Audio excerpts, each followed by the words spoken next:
तो स्टूडेंट्स एक बार फिर से स्वागत है आपका। तो चलिए आज की वीडियो शुरू करते हैं। तो 9.1 एक्सरसाइज का क्वेश्चन नंबर 5 है 10th क्लास का।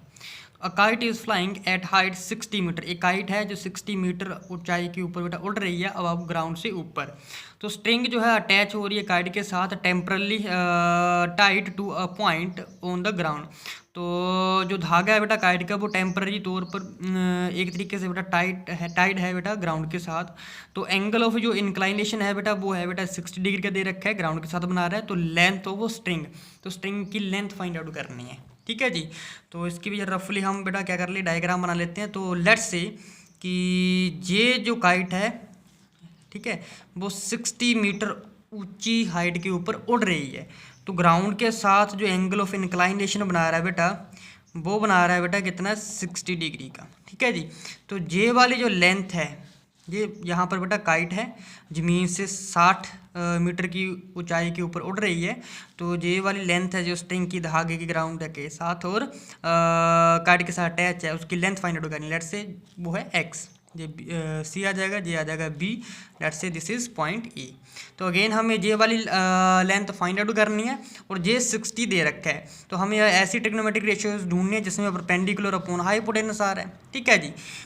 तो चलिए ये सॉल्यूशन देखते हैं अब। तो इन ट्राइंगल, कौन सा ट्राइंगल है बेटा, A B C. Triangle A B C में तो वही चुनना है जिसमें क्या आ रहा है बेटा परपेंडिकुलर अपॉन हाइपोटेनस आ रहा है। ठीक है जी। तो परपेंडिकुलर अपॉन हाइपोटेनस हम बेटा साइन में यूज़ कर लेते हैं। ठीक है जी। परपेंडिकुलर अपॉन हाइपोटेनस हम साइन वाली रेशियो यूज़ कर लेंगे। तो क्या आ जाएगा बेटा, यहाँ से साइन थीटा किसके बराबर आ जाएगा बेटा परपेंडिकुलर अपॉन हाइपोटेनस। तो एंगल दे रखा है बेटा 60 डिग्री का। तो sine 60 degree is equal to आ जाए परपेंडिकुलर 60 है और हाइपोटेनस बेटा एक्स है। तो साइन 60 डिग्री की वैल्यू पुट कर लेते हैं, कितनी हो जाएगी बेटा √3/2। किसके बराबर आ जाएगा बेटा 60/x। तो यहाँ से बेटा x की वैल्यू निकाल लेंगे क्रॉस मल्टीप्लाई करके। तो क्या आ जाएगा, ये आ जाएगा x √3 इज इक्वल टू 60 × 2। तो x की वैल्यू कितनी आ जाएगी बेटा 60 × 2 कितना होता है 120।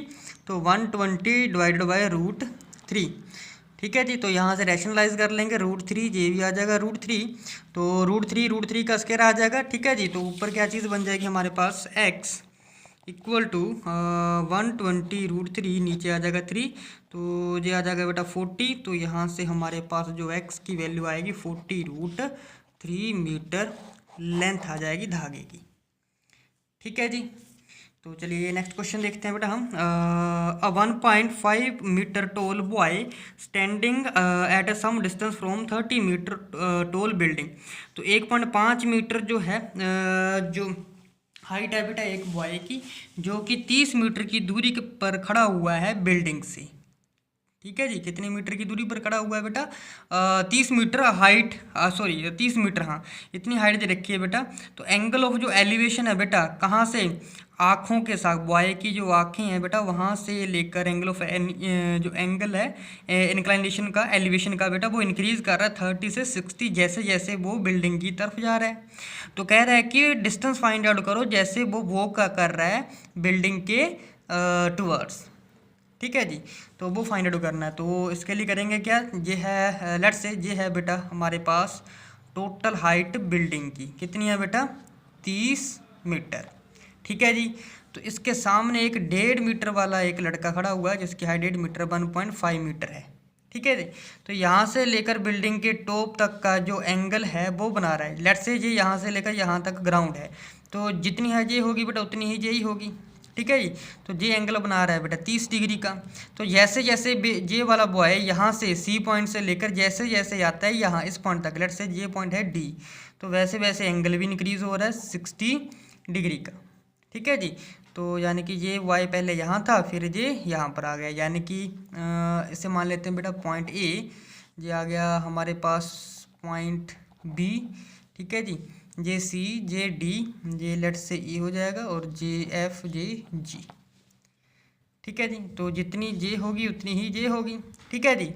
अब 1.5 मीटर ऊंचा है और बिल्डिंग कितनी है 30 सेंटीमीटर, यानी कि यहाँ से लेकर यहाँ तक टोटल हाइट बिल्डिंग की 30 है।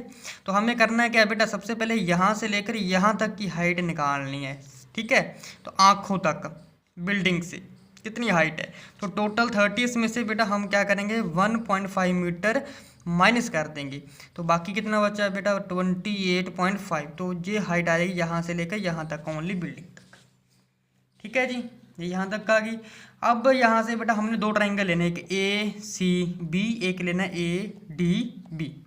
ठीक है, तो इसमें वैल्यू निकालनी है। तो ना तो यहाँ से लेकर यहाँ तक डिस्टेंस पता है, ना तो यहाँ से लेकर यहाँ तक। ठीक है जी, लेट से यहाँ से लेकर यहाँ तक डिस्टेंस है वो x है, यहाँ से यहाँ तक हो जाएगा बेटा y। ठीक है जी, तो अब फटाफट जरा सोल्यूशन देख लेते हैं। In triangle A B D, A B और डी, ये वाला ट्राइंगल यूज़ करना है। तो अगेन बेटा जे हाइट पता हमें, ठीक है, और जे फाइंड आउट करनी है। तो परपेंडिकुलर अपॉन बेस, तो वो वाली रेशियो निकालनी है। तो क्या आ जाएगा tan theta is equal to होता है परपेंडिकुलर अपॉन बेस, कितनी डिग्री का 60। तो ये आ जाएगा बेटा tan 60 डिग्री किसके बराबर आ जाएगा, परपेंडिकुलर कितना है 28.5 नीचे x। ठीक है जी, ये वैल्यू कितनी होती है tan 60/√3 किसके बराबर आ जाएगा 28.5 नीचे आ जाएगा बेटा x। तो x की वैल्यू कितनी आ गई बेटा 28.5 नीचे आ जाएगा √3, √3 रैशनलाइज हो जाएगी यहाँ से। तो वैल्यू आ जाएगा 28.5 नीचे √3 रैशनलाइज कर देंगे, √3 नीचे भी √3। तो ये आ जाएगा 28.5 √3 नीचे आ जाएगा बेटा 3। ठीक है, ये तो 3 से जब इसे डिवाइड करोगे तो ये आ जाएगा बेटा x की वैल्यू 9.5 √3 मीटर, ये x की वैल्यू आ जाएगी। ठीक है जी, अब इसी तरीके से दूसरा ट्राइंगल यूज़ कर लेंगे, triangle A B C, triangle A B C. अब ये 30 डिग्री वाला, यानी कि यहाँ से हम किसकी वैल्यू निकालेंगे, y की, x की निकाल ली है। तो यहाँ से लेकर यहाँ तक टोटल हाइट हो जाएगी। ठीक है जी, तो y + x करके वैल्यू निकाल लेंगे। तो इसमें बेटा हम tan 30 डिग्री यूज़ कर लेंगे, tan ही यूज़ करना है। परपेंडिकुलर अपॉन हाइपोटेनस होता है, परपेंडिकुलर अपॉन बेस होता है। तो ये आ जाएगा 28.5। तो x + y दो वैल्यू जुड़नी है यहाँ पर। ठीक है जी, तो ये आ जाएगा बेटा 1/√3 किसके बराबर 28.5 नीचे जो है वो आ जाएगा बेटा x + 5। तो अगेन क्रॉस मल्टीप्लाई कर लेंगे हम। तो क्या आ जाएगा बेटा x + y किसके बराबर आ जाएगा 28.5 मल्टीप्लाई बाय √3। ठीक है जी, तो यहाँ से बेटा हमने x की वैल्यू निकाल लिया, तो वैल्यू पुट कर लेंगे यहाँ पर 9.5 √3, उसमें y ऐड कर लेंगे, किसके बराबर आ जाएगा 28.3 √3। ठीक है जी, तो यहाँ से y की वैल्यू आ जाएगी, तो दोनों को ऐड कर माइनस हो जाएगा जी। तो y किसके बराबर आ जाएगा बेटा 28.5 √3 माइनस कर देंगे 9.5 √3। तो माइनस करने के बाद जो y की वैल्यू आएगी वो कितनी आ जाएगी बेटा 19 √3 मीटर। तो ये x और y की वैल्यू आ गई हमारे पास। ठीक है, होप की क्वेश्चन समझ आ गया होगा आपको। तो मिलते हैं हम अपनी किसी नई वीडियो में, तब तक के लिए बेटा जय हिंद, थैंक यू।